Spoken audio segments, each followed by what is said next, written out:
Eskom says the conclusion of a new wage deal with workers does not mean that load shedding will come to an end immediately. On Tuesday, the utility reached that agreement with unions, bringing an end to a strike that Eskom has blamed for an escalation of blackouts to stage 6. Meanwhile, the South African Union of Students says it's concerned about the ongoing power cuts, currently on stage 4, by the way, which the union says all has a negative impact on the ability of students in this country to study. Let's speak to its spokesperson, Asive Dlanjwa, spokesperson for the Union of Students in South Africa. Good to have you on, Asive. So talk to us about the implications then of ongoing load shedding on you and how you have now had to make changes to the way in which you study. Good afternoon, Thembekile to you and your viewers, and thank you for having us.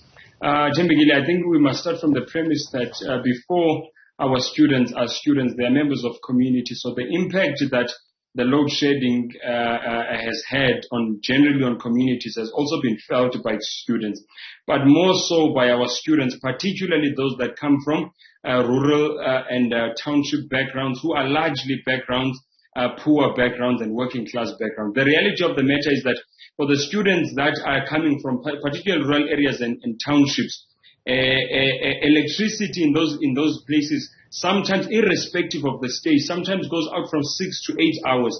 This has been absolutely so devastating for them for many reasons. The first one is that they are not able to charge their devices because electricity can be gone literally for the whole better part of the day. Secondly, that for as long as there's no power, the internet connection is compromised. And as a matter of fact, they are not able to participate in online activities and online assessments for those that are participating through online mediums.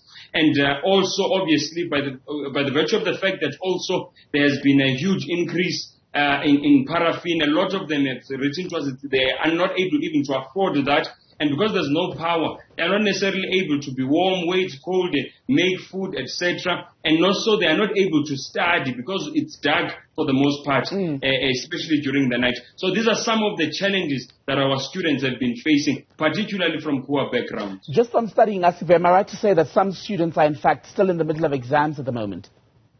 As we speak with you Thembekile, students are writing in many institutions their mid-year examinations. So it's not just general assessment that they are participating in. So you are 100% correct. They are supposed to be writing there. In fact, they are currently engaged in their mid-year examinations as we speak.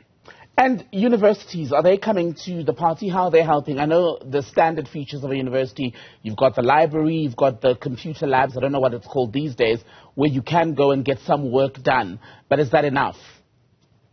There are universities, in fact, there's some universities we think have done relatively well in terms of being able to have backup power through generators, etc., such that at the very least in the examination halls there's power. But for studying, it's not necessarily enough because a lot of students study during the evenings, and some of them study at night.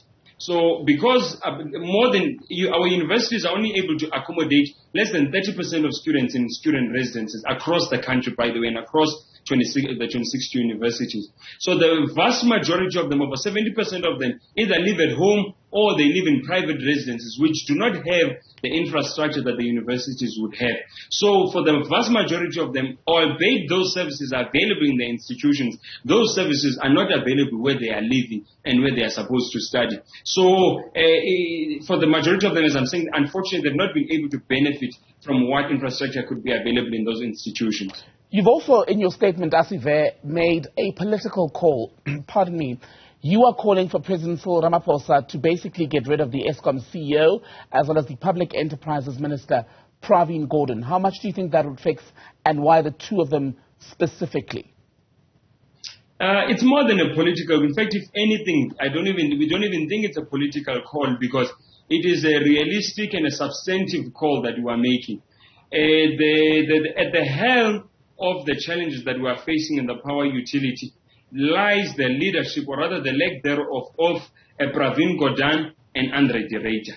The reality is that there is absolutely nothing material and substantive that they have done to bring the utility around. If anything, the utility is probably at its worst, at least as far as it is concerned as far as it concerns providing energy to the rest of South African citizens. It has been hugely compromised. And now it would be ludicrous for you to keep the same people at the helm and the utility is failing.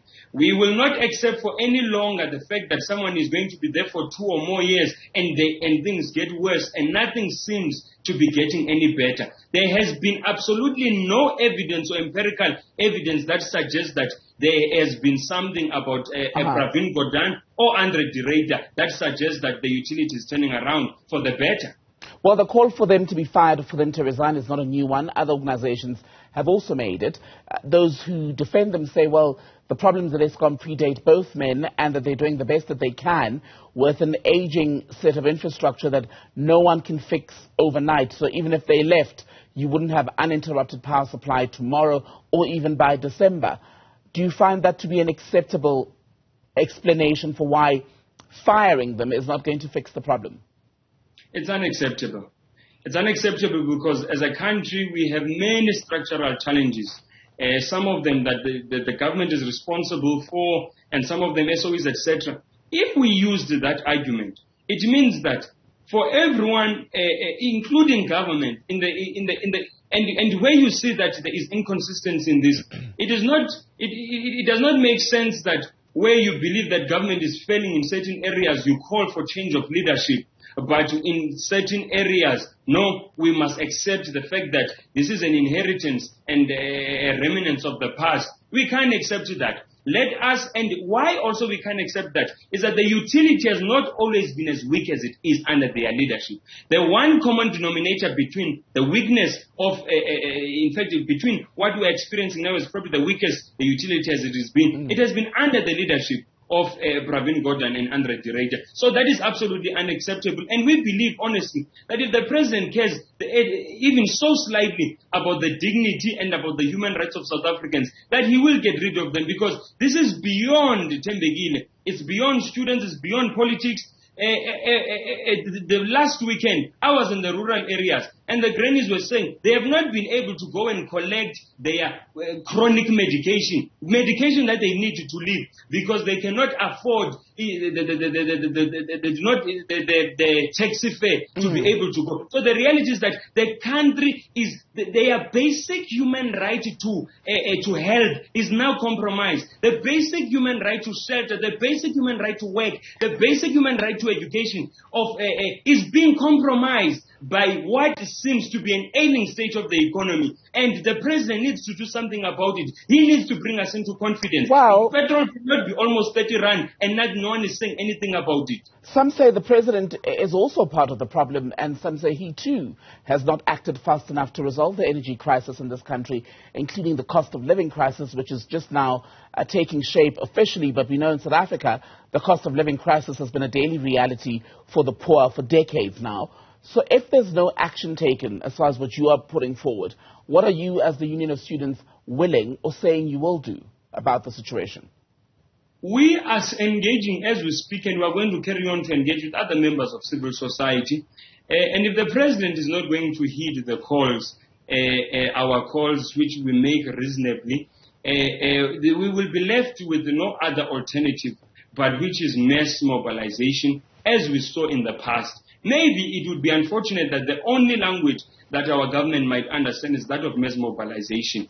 So we will really be left with that and nothing else to take to the streets in the event that the president does not deal with this. And why is this important, Tembegile? And we wish the president can understand this, is that for as long as you are carrying on because effectively what government is doing is committing atrocities against the human rights and violating, and they're creating its human rights violations against its citizens. Okay. Once you commit human rights violations against your citizens, they are going to revolt. And regrettably and unfortunately, we might find ourselves back into the unrest of July. And albeit though we condemn such criminal behavior, but when you commit crime against your people, the only thing that you are going to create a precedent, and you create credence for people who are even opportunistic to bring this country to its knees through social and economic unrest. And at what point, Asive, at what point would these protests that you're saying you are now discussing the possibility of, when would you make the decision on whether or not you're going to protest? Do you have a deadline, a date in mind?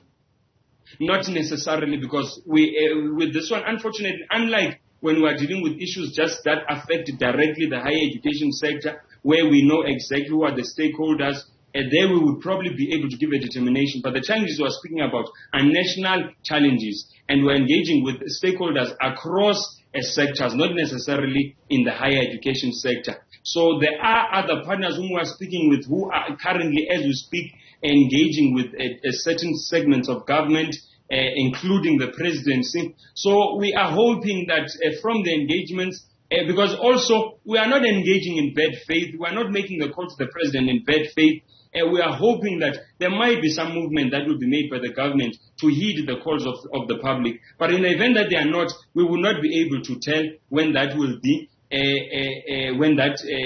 when such an action would ensue. But we can say that that is definitely in the pipeline at a mass national mobilization level. Asive Dlanjwa from the South African Union of Students, good to speak to you. Thank you.